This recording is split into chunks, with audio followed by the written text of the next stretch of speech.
એ દિવસ તો આપણે નથી જોયો કે જે દિવસે એ દેશની અંદર કટોકટી હતી, પણ આપણે એના સ્મરણો તાજા કરવા માટે જ્યારે અહીંયા આ હોલમાં ઉપસ્થિત થાય છે, ત્યારે મંચ ઉપર ઉપસ્થિત શહેરના અધ્યક્ષ જયપ્રકાશભાઈ, વડોદરા જિલ્લાના અધ્યક્ષ બીજે બ્રહ્મભટ્ટ સાહેબ, એવી જ રીતે મહામંત્રી શ્રી હિતુભા, ઉપાધ્યક્ષ શ્રી પ્રજાપતિભાઈ, સરકારમાં સાથે ટીમમાં એવા બેન મંત્રીશ્રી મનીષાબેન, પ્રથમ નાગરિક મેયરશ્રી અને સૌ સિનિયર કાર્યકર્તા ભાઈઓ બહેનો, ડીસાવાસીઓને સન્માન કરવાનો કાર્યક્રમ, આ 25 જૂનને યાદ કરવાનો દિવસ. રાજેન્દ્રભાઈ જોડે વાત કરતા કરતા કીધું મને કે હું આભાર માનું છું આ કાર્યકર્તાનો કે આજે 78 યર્સનો થયો છું, 23 વર્ષ પહેલા જેલમાં ગયો હતો. એવા તમામ મીસાવાસી કાર્યકર્તા કે જેમણે એ યાતનાઓ વેઠી છે,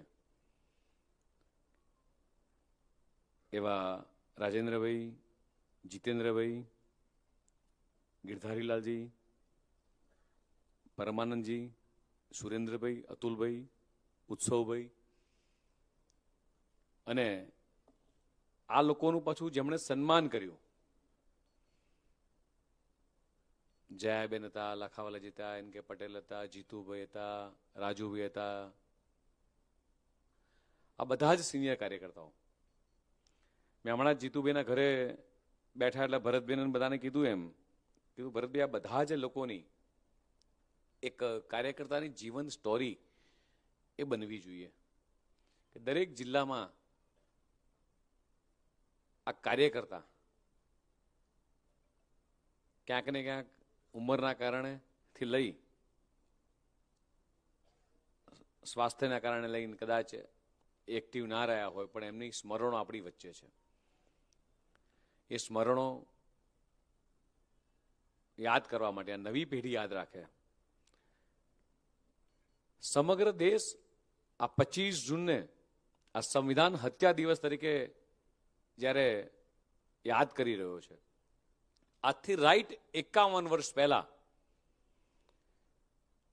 25 જૂન 1975 ની કાળી રાત્રે જે ભારતની આત્મા પર જે પ્રહારો થયા હશે, આમ પરિકલ્પના કરી શકે છે એક સેકન્ડ માટે, પણ આંખ બંધ કરીને પરિકલ્પના કરીએ. કદાચ આજના વક્તવ્યને તમારે સાંભળવું હોય, સમજવું હોય, તો તમારે મનની અંદર તમારી મનોવ્યથાને તમારે 51 વર્ષ પાછળ લઈ જવી પડશે. આ કાર્યક્રમ પૂર્ણ થાય બાદ અહીંયા એક એક્ઝિબિશન પણ સરસ લગાવ્યું છે, હમણાં જ રાજેન્દ્રભાઈ અમે બધાએ ખુલ્લું મૂક્યું. એમ એ વખતની યાતનાઓ કેવી હતી એમ, અને ભારતની લોકશાહી પર જે પ્રત્યાઘાતો જે કરવામાં આવ્યા હતા, એ પરિકલ્પના કરીએ દિવસને, યાદ કરીએ દિવસને કે એ વખતની યાતનાઓ કેટલી સખત થઈ હશે. અને જ્યારે દેશમાં કટોકટી લાગી, જેના નશોમાં લોકશાહીનું લોહી વહી હતું, એવા દિવસને ક્યારેય મિત્રો આપણે ભૂલી શકીએ એમ. દેશની 140 કરોડ જનતા ક્યારેય આ દિવસને ભૂલી ના શકે. અને આ દિવસને દર વર્ષે, હમણાં જયપ્રકાશભાઈ, દર વર્ષે આપણે સતત એ નવી જનરેશનને આ દિવસની યાદ અપાવવી પડે કે આ યાતનાઓ અમે લોકોએ વેઠી છે. આ જેટલા વડીલોનું સન્માન કર્યું આપણે, કદાચ એમને શાંતિથી બેસીને એમના ઘરે ચા પીવા જઈએ ને પૂછીએ એમ કે એ વખતની યાદદાર 23 વર્ષની ઉંમર, એટલે કદાચ મૂછના દોરા ફૂટ્યા હોય એ વખતની કાચી ઉંમરે અને જેલમાં જવું પડે, તો પરિકલ્પના કરો એ દિવસની યાતનાઓ કેવી હશે. માત્ર ને માત્ર પોતાની સત્તા બચાવવા માટે અહંકાર અને સત્તાના મોહની અંદર એ ડૂબેલા કેટલાક લોકો અને કોંગ્રેસની એ ગંદી રાજનીતિ અને ઇન્દિરા ગાંધી જ્યારે દેશમાં આ ઇમરજન્સી લગાવી મિત્રો, પરિકલ્પના કરીએ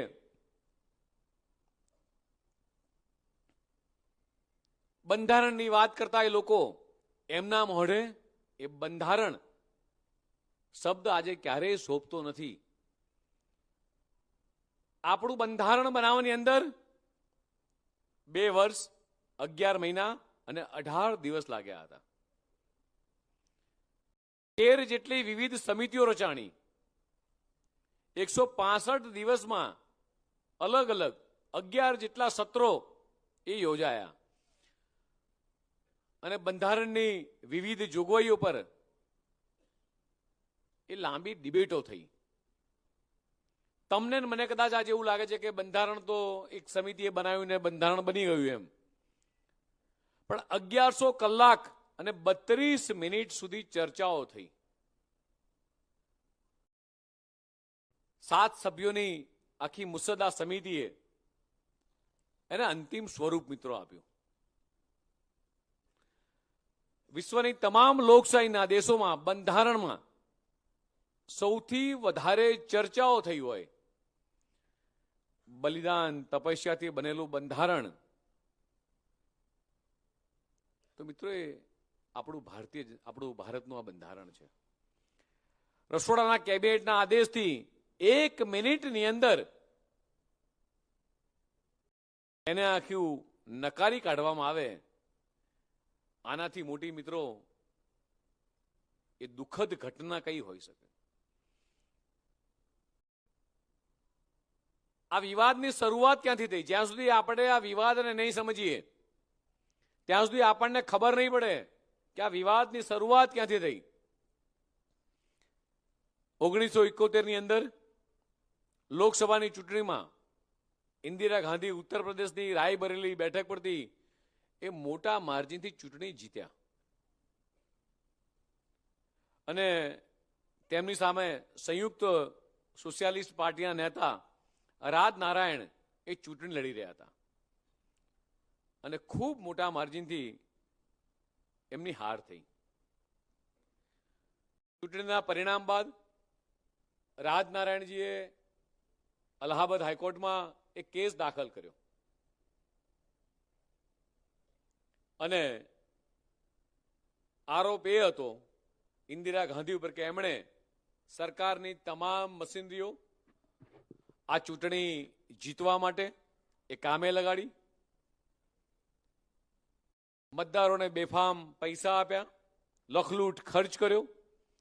આ 1971 ની વાત કરું છું, એટલે મારા પણ જન્મ પહેલાની મિત્રો. અહીંયા તમારા મારા જેવા કેટલાય લોકો હશે કે કદાચ આપણો જન્મ થયો નહીં એ વખતની આ વાત છે. અને એ પરિસ્થિતિની પરિકલ્પના કરો, આપણે ખૂબ નજીકથી પશ્ચિમ બંગાળનું ઇલેક્શન જોઈએ છે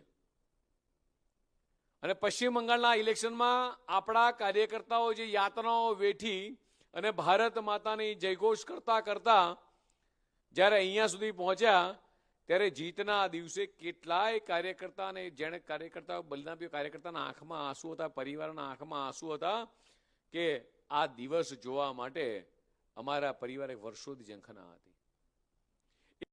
એ વખતે મિત્રો હતી અને તમામ પ્રકારનો સરકારી દુરુપયોગ કરી અને ચૂંટણી જ્યારે ઇન્દિરા ગાંધી જીત્યા હશે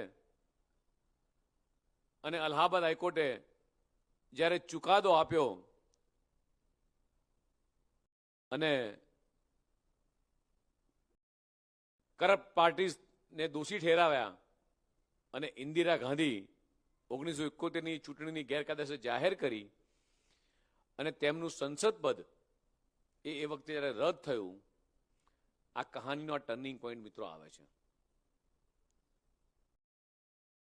અને આગામી 6 વર્ષ સુધી તે પોતે ચૂંટણી નહીં લડી શકે આવું જ્યારે કોર્ટે ઠેરવ્યું, એટલે આ વખતે કદાચ તમે લોકોએ જોયું હશે પશ્ચિમ બંગાળનું ઇલેક્શનનો રિઝલ્ટનો દિવસ, એક બાજુ આંકડાઓ બધા બદલાતા હતા અને કદાચ ટીવીમાં બરોબર યાદ સાંજના 4 કે 5 વાગે ભરતભાઈ જે રીતે મમતા બેનર્જી બે બાકડા થઈ અને ગાડીમાંથી દોડતા હતા જ્યાં મતગણતરી થતી હતી અને જે રીતે બે બાકડા થઈને ગુસ્સે ભરાયેલા હતા એમનું આપણે સ્વરૂપ જોયું છે. એમને તો એવું હતું ક્યારે હું ચૂંટણી હારી જ ના શકું અને આવો જ ઘમંડ, આવું જ અભિમાન એ વખતે ઇન્દિરા ગાંધીને હતું કે મને કોર્ટે આ ચુકાદો આપ્યો અને 24 જૂને સુપ્રીમ કોર્ટે કહ્યું કે ઇન્દિરા ગાંધી વડાપ્રધાન પર રહી શકશે નહીં, સાંસદ તરીકેની કાર્યવાહીમાં મતદાન કરી શકશે નહીં.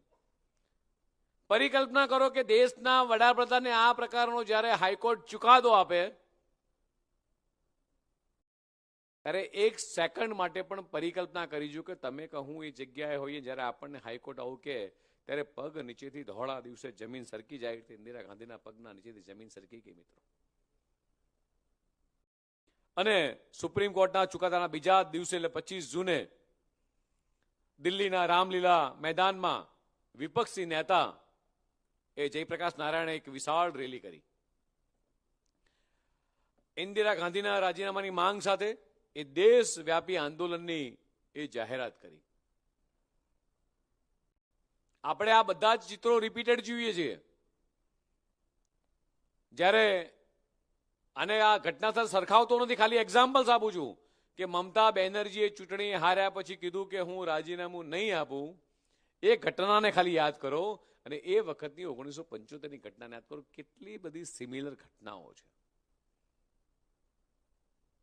અને પોતાની સત્તા પર સંકટ જોઈ આંદોલનને દબાવવા માટે ઇન્દિરા ગાંધીએ 25 જૂનની કાળી રાતે સુમસામ અંધેરા થા અને ત્યારે તત્કાલીન રાષ્ટ્રપતિ ફખરુદ્દીન અલી મોહમ્મદ પાસે સહી કરાઈ અને દેશમાં એ રાષ્ટ્રીય કટોકટી એ લાગુ કરી.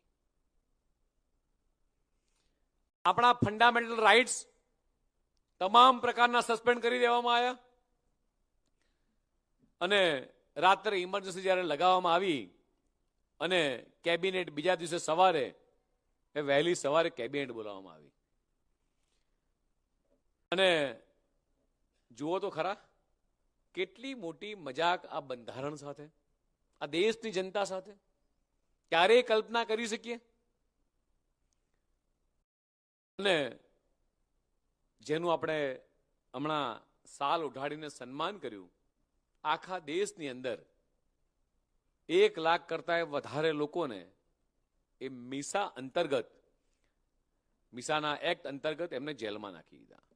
એટલે આપણે એમને મીસાવાસી કહીએ છીએ. Maintenance of internal security act, MISA એટલે મેન્ટેનન્સ ઓફ સિક્યુરિટી એક્ટ. આ કાયદા હેઠળ પોલીસ વહીવટી તંત્રને કોઈ પણ વ્યક્તિની એ વોરંટ વગર એ ધરપકડ કરવાની એ વ્યાપક સત્તાઓ આ એક્ટની અંદર મળેલી હતી. કોઈ પણ વ્યક્તિ રસ્તે જતો હોય એને ધરપકડ કરી શકે, કોઈ પણ સંગઠન હોય, કોઈ પણ એનજીઓ, કોઈ પણ સામાજિક સંસ્થા હોય, કોઈ પણ રાજનેતા હોય. અને કદાચ નીચે તમે પ્રદર્શનીમાં ફરશો તમને જે ચિત્ર ખ્યાલ આવશે કે માન્ય આજના આપણા પ્રધાનમંત્રી માન્ય મોદી સાહેબ કેટલા પ્રકારના એ વેશ બદલી અને એ દેશના અલગ અલગ એટલે રાજ્યોમાં એ ફરતા હતા. આ ધરપકડ કરાયેલી વ્યક્તિને કોર્ટમાં પડકાર કરવાનો કે જામીન મેળવવાનો કોઈ જ અધિકાર નહીં. કટોકટી દરમિયાન આ કાયદોનો સૌથી વધારે દુરુપયોગ મિત્રો એ વખતે થયો. મીડિયાને બોલવાની છૂટ નહીં. મીડિયાના મિત્રો કદાચ અહીંયા હાજર હશે. એ વખતે મીડિયાને કશું જ કોઈ બોલવાની છૂટ નહીં. મીડિયા કશું છાપી શકે નહીં, કશું ટીવીમાં ચલાવી શકે નહીં, કશું જ લખી શકે નહીં. કિશોર કુમારે એમની પાર્ટીના એક કાર્યક્રમમાં ગીત ગાવાની ના પાડી હતી. કિશોર કુમારની પણ ધરપકડ થઈ હતી. લોકો ગાય કિશોર કુમારની. છાપા, મેગેઝિન, આ તમામે તમામ વ્યક્તિ કદાચ ઇન્દિરા ગાંધીની વિરુદ્ધમાં એક શબ્દ લખે એટલે છાપાઓ બંધ કરી દેવાના, ધરપકડ કરી લેવાની. દેશના ખ્યાતનામ પત્રકાર માર્ક તુલીએ કહેલું મને 24 કલાકમાં દેશ છોડી દેવાનું કહેવાયેલું કારણ કે હું સેન્સરશિપ સામે સહમત નહોતો અને મારી ધરપકડ કરી, કપડાં ઉતારી અને મને તમાચો મારવામાં આવેલો. એ યાતના કરો કે એક સિનિયર પત્રકાર મિત્રને એના કપડાં ઉતારીને તમાચો મારવામાં આવે, કેટલી વરવી હાલત એમણે કરી હશે એ વખતે. એ દ્રશ્યો યાદ કરો મિત્રો. અને આજના મીડિયા જગતના મિત્રોને મારે પૂછવું છે કે ઇમરજન્સીના હોઠા હેઠળ લગભગ 253 જેટલા પત્રકારોને એમણે જેલ ભેગા કર્યા હતા. 29 વિદેશી પત્રકારો પર એ પ્રવેશ પ્રતિબંધ મૂક્યો, જેથી ઇન્દિરા ગાંધીના કાળા કરતૂતો એ મિત્રો દુનિયાની સામે ના આવે. આખી દુનિયાને ડિસ્કનેક્ટ કરવામાં આવી કે ભારતના મેસેજ ક્યાંય બહાર ના જવા જોઈએ, ભારતની છબી બહાર ના ખડવાવી જોઈએ. આ પ્રકારના એ કૃત્યો એ વખતે મિત્રો ઇન્દિરા ગાંધીજીએ કર્યા. શંકર નામના કાર્ટૂન મેગેઝિનને ધમકી આપી અને બંધ કરી દેવામાં આવેલું. એ વખતનું ખૂબ સરસ પ્રખ્યાત કાર્ટૂનિસ્ટ, કદાચ રાજેન્દ્રભાઈ જીતુભાઈએ કદાચ જોયું હશે એ વખતનું, એન કે પટેલ તમે બધાએ. અને ઇન્દિરા ગાંધીએ કાયદો ઘડ્યો જેના હેઠળ ભારતના રાષ્ટ્રપતિ, ઉપરાષ્ટ્રપતિ, પ્રધાનમંત્રી અને લોકસભાના અધ્યક્ષને આ ન્યાયિક સમીક્ષામાંથી એ મુક્તિ આપવામાં આવી. એટલે આ 4 ઉપર કોઈ પણ પ્રકારના કાયદાકીય એ કેસ ચાલે નહીં. આવો આખો કાયદો બનાવવામાં આવ્યો. આનો અર્થ એ થાય મિત્રો કે એમની સામે કોઈ પ્રકારની ગમે તે પરિસ્થિતિમાં કોઈ પ્રકારની કાર્યવાહી થાય નહીં. અને આજે મોટી મોટી લાલ ચોપડી બતાવી એ પાર્લામેન્ટમાં વિધાનસભાની વાતો કરતા એમના પપૌત્રોને કદાચ ખ્યાલ નહીં હોય કે એમના પરિવારમાંથી એમના પક્ષના વડાએ એ સંવિધાનની કેવી હત્યા કરી હતી. સત્તા માટે ઇન્દિરા ગાંધી જે રીતે એમનો અહમ, ઘમંડ અને જે રીતે એક હઠીલા બન્યા હતા અને એમની સામે કોઈ પણ બંધારણીય કેસ લાવી શકાય નહીં એટલા જિદ્દી. અને આપણને મિત્રો એવું થાય કે આ દેશની અંદર શું ચાલી રહ્યું છે, એ પરિસ્થિતિ અને એ જ સમયમાં સંજય ગાંધી દ્વારા એની આગેવાનીમાં એક સ્લોગન આવ્યું અને નસબંધી જેવા કાર્યક્રમો જનસંખ્યા નિયંત્રણના નામે એ કેટલાય લોકો પર એ જબરજસ્તી ગુજારી અને વ્યાપક નારાજગી ફેલાઈ આખા દેશની અંદર. કેટલાય લોકોની નસબંધી કરી નાખી. યાતનાઓ, એટલી બધી યાતનાઓ આ દેશના લોકોએ આઝાદી માટે તો ભોગવી જ, પણ આઝાદી પછી પણ એ કોકની સત્તા ટકાઈ રાખવા માટે, માત્ર એક પરિવારની સત્તા ટકાઈ રાખવા માટે, એક પક્ષની સત્તા ટકાઈ રાખવા માટે એ યાતનાઓ પ્રજા ઉપર આવતી અને પ્રજા મૂંગા મોઢે સહન કરતી. ઇન્દિરા ગાંધીએ માત્ર મત મેળવવા માટે આ બંધારણની અંદર સેક્યુલર અને સમાજવાદ એ શબ્દો મિત્રો એ વખતે ઉમેર્યા. દેશના લોકો અને ખાસ કરીને યુવા પેઢી આ ક્યારેય નહીં ભૂલવું જોઈએ કે વ્યક્તિમાં રહેલા સરમુક્તાશાહીના ગુણો સામે આવે ત્યારે શું થાય. આ બધી બાબતો યુવા પેઢીને ચોક્કસ કહેવી પડશે. કઈ પ્રકારનું શાસન જેણે 2001 પછી જેણે જન્મ લીધો છે, આ સમૃદ્ધ ગુજરાત જેણે જોયું છે, આ વિકસિત ભારતની દિશામાં જ્યારે ભારત આગળ વધી રહ્યું છે, ભારત જેણે જોયું છે, દેશના યશસ્વી પ્રધાનમંત્રી માન્ય મોદી સાહેબનું જે સપનાવાળું વિકસિત ભારત જે લોકોએ જોયું છે, એના યાતનાઓની ખબર નથી. આ નવી પેઢીને યાતનાઓની ખબર નથી. એને તો એવું છે કે આ બધું જ વસ્તુ એ વર્ષોથી આવી, દેશ આઝાદ થયો ત્યારથી આવું છે. અને આજે હું બંધારણનો ઉપયોગ કરનારાને પૂછું છું કે તમારા વડવાઓએ આ બંધારણનું અપમાન કેટલી વખત કર્યું? શું કટોકટીની ઘોષણા એ પહેલા સંસદની સંમતિ લેવામાં આવી હતી? શું મંત્રીમંડળની બેઠક બોલાવવામાં આવી એ કોઈને પૂછવામાં આવ્યું હતું? શું દેશવાસીઓને વિપક્ષને વિશ્વાસમાં લેવામાં આવ્યા હતા? બધામાં આવશે ના. તો પછી બંધારણની વાત શેના માટે કરો છો તમે લોકો? તમારા મોઢે બંધારણની વાત ક્યારેય કદી શોભતી નથી. અને બંધારણની માત્ર મોટી મોટી વાતો કરવાની, પાર્લામેન્ટની અંદર લાલ ચોપડી બતાવી અને પ્રજાને ભરમાવવાના પ્રયાસ કરવાના. આજે આઝાદીના 75 વર્ષ પછી પણ આ દેશની જનતા તમને ક્યારેય માફ નહીં કરે મિત્રો. અને લોકશાહીના રક્ષક એવા જ્યારે ભક્ષક બની જાય અને ભક્ષકની ભૂમિકામાં આવી જાય ત્યારે આ પરિસ્થિતિનું નિર્માણ થાય. અને જ્યારે લોકશાહીનો નાશ કરવાની દિશામાં એ કોંગ્રેસના મિત્રો જ્યારે આગળ વધતા હતા મિત્રો, એ પરિકલ્પના કરીએ આપણે એક સેકન્ડ માટે પણ. અને હું તો કહું છું મિત્રો તમને કે જેટલા મીસાવાસીઓનો આપણે જે સન્માન કર્યું છે, સવારે અડધો કપ ચા પીવા જજો ને યાતનાઓના દિવસોને યાદ કરજો. કેટલી યાતનાઓ એ તમે લોકોએ એ વખતે સહન કરી હતી. અને બંધારણમાં કયા કયા ફેરફારો થયા મિત્રો નીચે લખ્યા છે એક્ઝિબિશનમાં. 5 મિનિટ ગમે તેટલી ઉતાવળ તો 5 મિનિટ માટે પણ એ એક્ઝિબિશન પણ આંટો મારીને જજો. જયપ્રકાશભાઈને પણ કહું છું કે એની સોફ્ટ કોપીઓ તો કાર્યકર્તા મિત્રોને આપજો.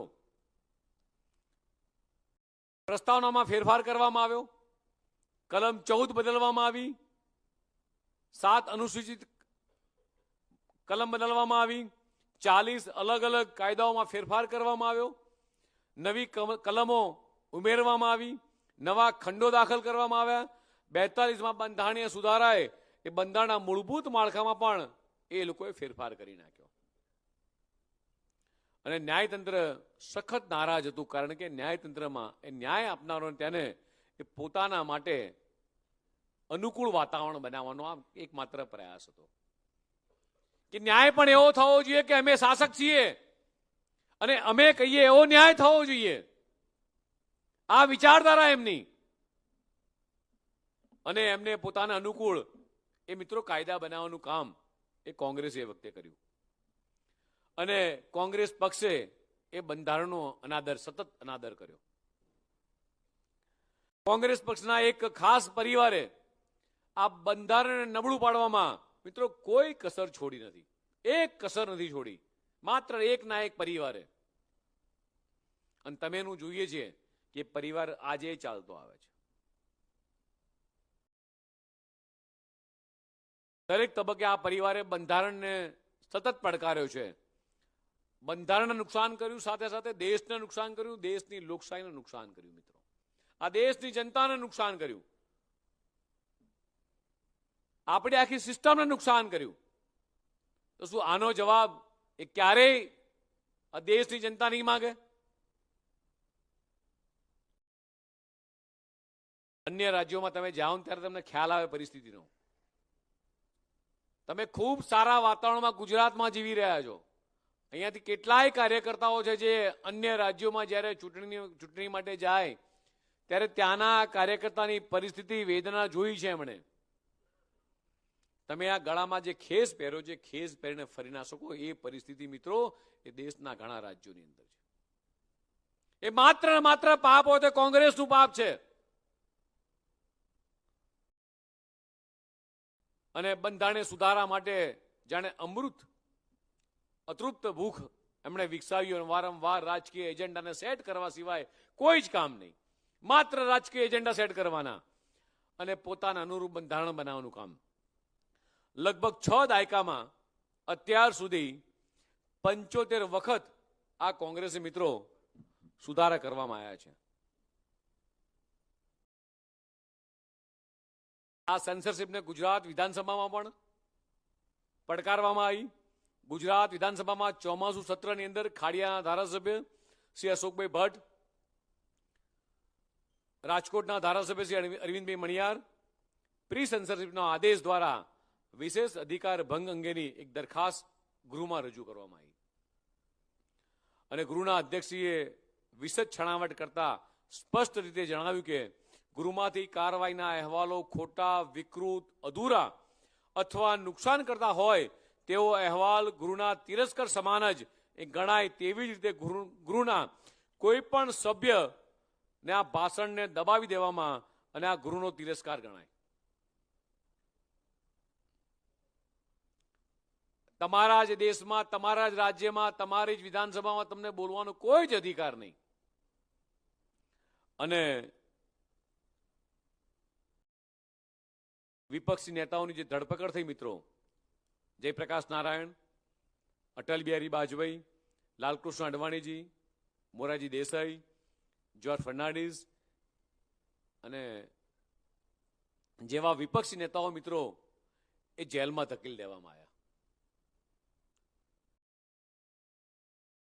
30મી જૂને રાષ્ટ્રીય સ્વયંસેવકના સરસંઘચાલક બાળા સાહેબ દેવસરની એ ધરપકડથી એ સંઘ ઉપર પ્રતિબંધ લાદવાની એ વાત સ્પષ્ટ બની ગઈ કે હવે સંઘ પર પ્રતિબંધ લાગી જશે. પ્રાંત પ્રચારક શ્રી કેશવરાવ દેશમુખજી, રત્નીભાઈ શાહ, પ્રવીણભાઈ મરિયાળ, બાબુભાઈ ઓઝા અને આપણા ગુજરાતના પૂર્વ મુખ્યમંત્રી શ્રી વિજયભાઈ રૂપાણી પણ આ ઇમરજન્સી વખતે ખૂબ નાની ઉંમરે મિત્રો એ જેલવાસ ભોગવ્યો હતો. હમણાં જેમ રાજેન્દ્રભાઈએ કીધું કે મારી ઉંમર તો માત્ર 23 વર્ષની હતી એમ. 1954માં જવાહરલાલ નહેરુએ જમ્મુ કાશ્મીરમાં 370ની કલમ સાથે 35 જોડી દીધી અને જમ્મુ કાશ્મીરની નાગરિકતાને અને ભારતની નાગરિકતા એ અલગ કરી દીધી. તમને ને મને એવું સહજ લાગે કે પ્રધાનમંત્રી માનનીય મોદી સાહેબે એક ઝાટકે કલમ ઉડાડી દીધી, પણ તમે હું કદાચ વિચારી કે પરિકલ્પના કરીએ કે આપણા દેશે આ કલમના કારણે 42,000 કરતા વધારે લોકોએ એ જીવ ગુમાયા છે. ત્યાંના કાશ્મીરી પંડિતોને મારી ગોળીએ મારી, કેટલાય અત્યાચારો કરી મારીને કાશ્મીરમાંથી તગેડી મૂકવામાં આવ્યા. ધ કાશ્મીર ફાઇલ પિક્ચર એક વખત જુઓ તો ખ્યાલ આવે કેટલા અત્યાચારો આપણી પર થયા છે. આજે એમ કહીશ કે નહીં, એ વખતે આપણે 23 જૂનથી લઈને 6 જુલાઈ ડોક્ટર શ્યામપ્રસાદ મુખર્જીનું જે બલિદાન દિવસ, જન્મ દિવસ આપણે જ્યારે ઉજવીએ છીએ, આ સવારે જ વડોદરા ગ્રામ્યમાં કાર્યક્રમ હતો મિત્રો. યાદ કરીએ એ દિવસોને મિત્રો. એક દેશ મેં દો વિધાન, દો નિશાન, દો પ્રધાન, નહીં ચલેંગે જયારે નારો આપ્યો છે, અંદરથી કેટલી બધી કટ્ટરતા હશે. અને એ વખતમાં કોંગ્રેસની સરકારમાં પ્રથમ વખત ઇન્ડસ્ટ્રીઝ મિનિસ્ટર, ઉદ્યોગ મંત્રી બન્યા હતા, પુરવઠા મંત્રી, અને સરકાર સાથે મારા વિચારો સાથે સહમત નથી અને રાજીનામું ધરી દીધું. એ બીજું કોઈ જ નહીં, ડોક્ટર શ્યામપ્રસાદ મુખર્જી હતા મિત્રો.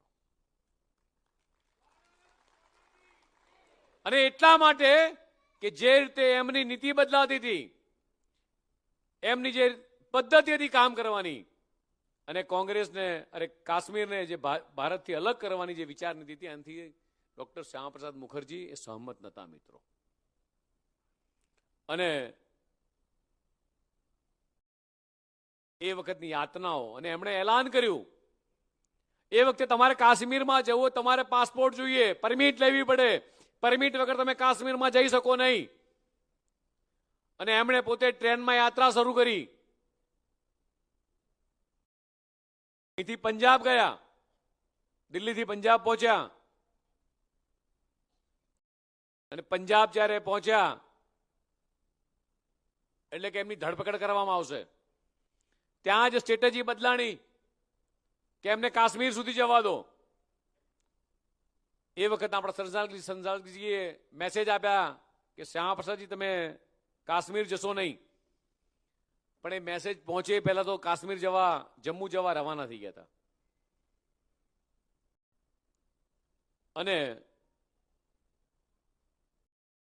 કાશ્મીર જવા દેવાની વ્યૂહરચના કોંગ્રેસના નેતાઓને એટલા માટે હતી કારણ કે ત્યાં આગળ ભારતનું સંવિધાન એ લાગુ નહોતું પડતું. જો કદાચ પંજાબમાં ધરપકડ થઈ હોત તો પંજાબની કોર્ટમાં કેસ ચાલ્યો હોત અને એ કેસમાં કદાચ જામીન મળ્યા હોત, છુટકારો થયો હોત. પણ ખબર હતી કોંગ્રેસના નેતાઓને કે કાશ્મીરની અંદર જો કદાચ કેસ ચાલશે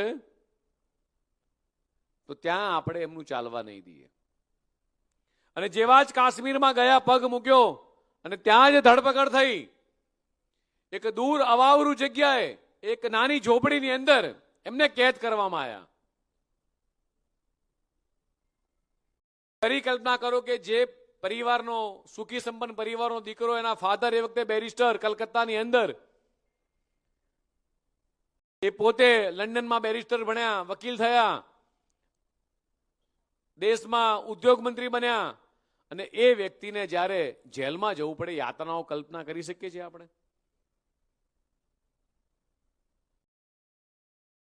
અને જ્યારે એમનું શવ મળ્યું એક મૃત હાલતની અંદર, એ છેલ્લા શબ્દો એમને કદાચ દીકરીએ કોઈક મીડિયાવાળાને આપ્યા હતા, કીધા હતા કે જ્યારે મૃત્યુ પામ્યા ત્યારે એવું કહેતા હતા કે મને એક ઇન્જેક્શન આપવામાં આવ્યું હતું, મારા આખા શરીરની અંદર અગન જ્વાળાઓ થાય એટલી બધી બળતરા થતી હતી, મારાથી બિલકુલ સહન થતું નહોતું. અને એ પ્રમાણે 23 જૂને ડોક્ટર શ્યામપ્રસાદ મુખર્જીનું બલિદાન થયું, અવસાન પામ્યા. પરિકલ્પના કરીએ એક સેકન્ડ માટે પણ કેટલી યાતનાઓ આ દેશ માટે ભોગવી હશે.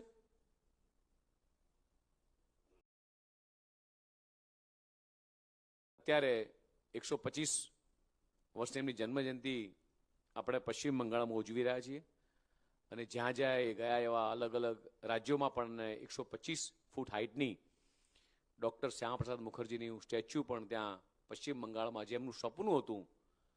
અને સેલ્યુટ છે આપણા એ પશ્ચિમ બંગાળના કાર્યકર્તાઓને, જેમણે યાતનાઓ વેઠીને પણ આ વખતે સરકાર મિત્રો બનાવી છે.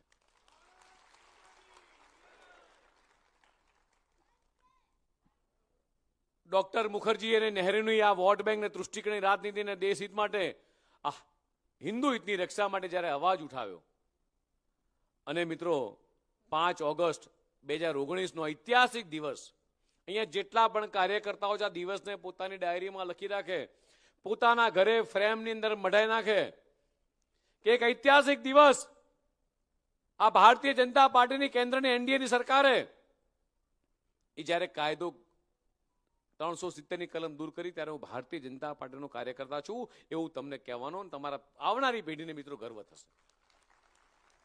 અને કાશ્મીરમાંથી 370 અને 35 એની કલમ હંમેશા માટે એ મિત્રો આપણે નાબૂદ કરી, અને ડોક્ટર શ્યામપ્રસાદ મુખર્જીનું અધૂરું સપનું એ આજે પૂરું થયું છે.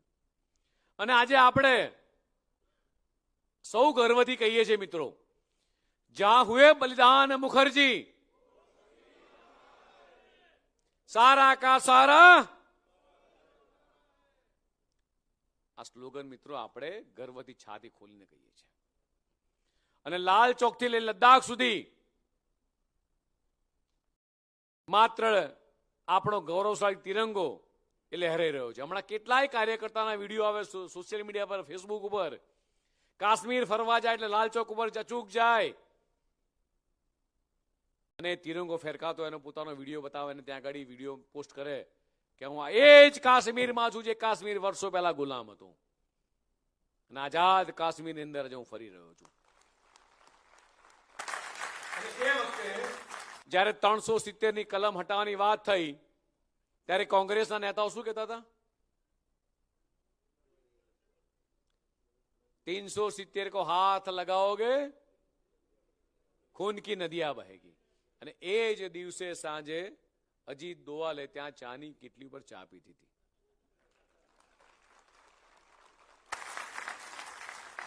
ભરતભાઈ સોશિયલ મીડિયા પર ફોટો મૂક્યો હતો લાલ કિલ્લાનો, ત્યાં ફ્લેગ વાળો.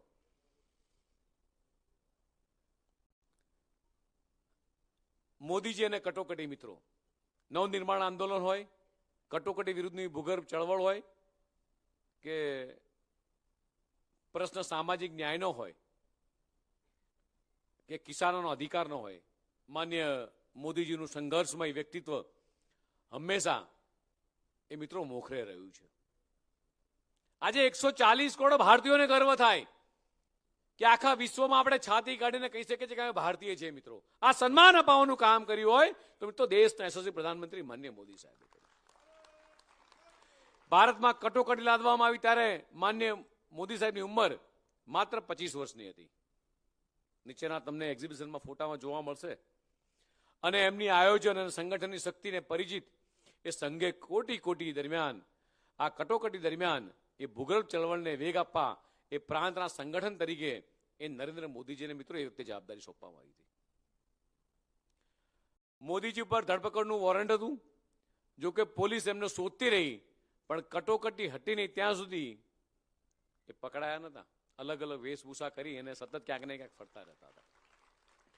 2.5 વર્ષ ચાલેલી આ કટોકટી નરેન્દ્ર મોદીએ પોતે લખેલા પુસ્તકમાં, હું દરેક મિત્રોને કહું છું કે આ સંઘર્ષમાં ગુજરાત, આ પુસ્તક ચોક્કસ વાંચવું જોઈએ. અને વિસ્તૃત રીતે આખી જ આ બધી જ બાબતોને વર્ણવી છે મિત્રો. આ ઇમરજન્સી એ તાનાશાહીનું એક ચોક્કસ એ ઉદાહરણ હતું, જેનો કલંક એ કોંગ્રેસ એ ક્યારેય નહીં ધોઈ શકે, ક્યારેય નહીં. આ સંઘર્ષમય સમયમાં પોતાનું જીવન સમર્પિત કરનાર સૌ લોકોને મિત્રો યાદ કરીએ આજે. અને અંતમાં એવું કહીશ, भारत कोई भूमि का टुकड़ा नहीं है, ये जीता जागता राष्ट्र पुरुष है. ये चंदन की धरती है, ये अभिनंदन की भूमि है, ये अर्पण की भूमि है, तर्पण की भूमि है. इसकी नदी नदी में हमारे लिए गंगा है, इसका कंकर कंकर हमारे लिए शंकर है. हम जिएंगे तो इस भारत के लिए और मरेंगे तो इस भारत के लिए.